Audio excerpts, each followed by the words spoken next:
Yeah, it might be a busy night down at Red Bull, obviously trying to get on top of their issues. Right, it's lovely to see Vallteri Bottas back in Mercedes kit. And may I just compliment you, by the way, on the tash and the mullet now are absolutely on point. Have you been working hard in the winter period on them? Thank you, sir. Yeah, we've been working hard on the look, and I feel like getting there step by step. I have to ask, because I've been struggling a lot with the wind today, do you think if I did that, it would be more aerodynamic?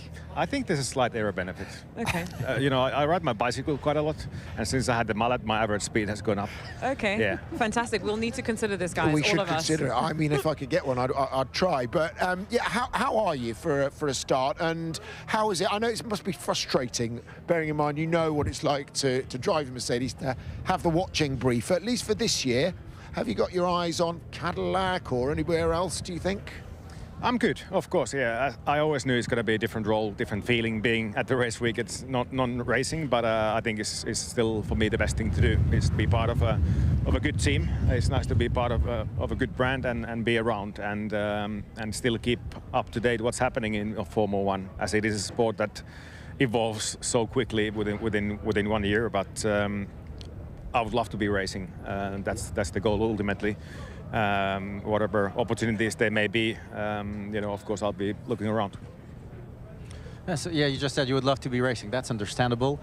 But when you compare the last couple of years, which was not a fun team compared to what you had been used to, would you still prefer to be in that situation, or what you're doing now in a family that, you know, loves you, that you've been part of for a long time?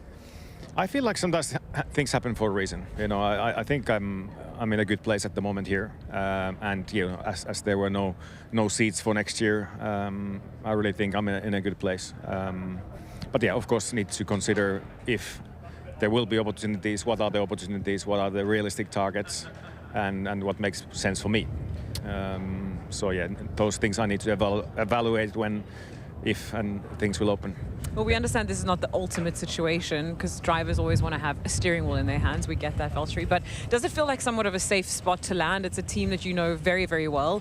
And I actually wonder, how much has it changed since the last time we were here? Has there been change, or does it feel very, very familiar? I think it's been like more or less what I expected. Normal evolution. The team has grown. You know, the people have changed, as they always do in this sport. The factory has been upgraded.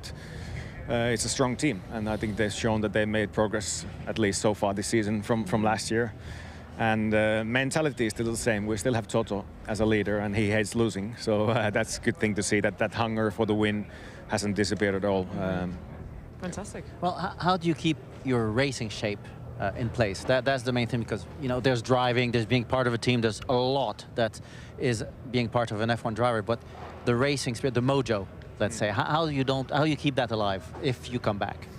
Of course, for me, important thing this year, whatever I was going to decide and what the opportunities were, that I can do some testing. I think that's the key for me. I've done actually last week I was back on track with McLaren. That's good fun, and we've got quite a few tests lined up with Mercedes, some of the TPC stuff, etc.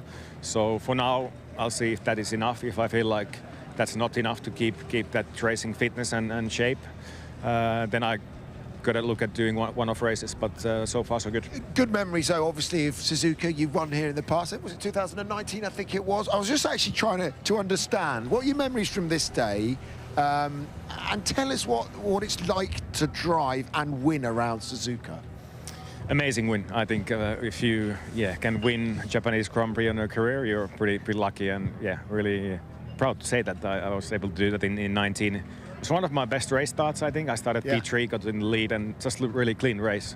But this track, since I first raced here in 2013, immediately became my favorite track. So it's so much fun. Well, you know. How? Because he was trying to explain it to us, to explain to people at home. What is it that just makes you go, the tuning fork kind of thing? It's just the flow. And there's actually much more elevation, gain and loss than you see from TV. And in the car, you really feel that, you're going up and down, left and right. It's just the flow that this track has. We know you're not an extra part here, right? You are standing around, but you're doing a lot of work. You're an integral part of the team, and I'm sure you've been watching Mercedes' progress over the last couple of years. Have you already been able to highlight some issues and help the team in the right direction? I know that that's a big part of why you're here as well. Yeah, I'm trying to be useful. You know, I'm trying to use my experience, and especially with Kimi again, like this weekend is a new track for him. I've tried to give him a tip or two, and yeah, I'm part of all the meetings, and if I have a feeling that I can actually contribute and give, you know, my view on certain things, I will. And there's been a couple of cases already that I've kind of jumped in a little bit, but of course the team is full of very talented engineers, and I don't want to be that driver who's doing the engineering, so I only jump in if I really feel like I can help. Okay. There's a lot of Bottas fans out there, Vallteri. 2026, can you give them a message about where you might be? Anything in discussions? Of course there's discussions. Of course. That's what You know, I want to hear. I'm a driver who wants to get back on the grid, so of course, you know, that's the target. I'm not done yet with the sport yet. So. We would love to see you back on the grid. In the meantime, continue with the great mullet action and Thank you, Tash. And we will see you tomorrow for the third practice session. Qualifying gets underway from 6 o'clock. It's the McLaren's fastest in both of those sessions. We'll see you tomorrow. Bye-bye.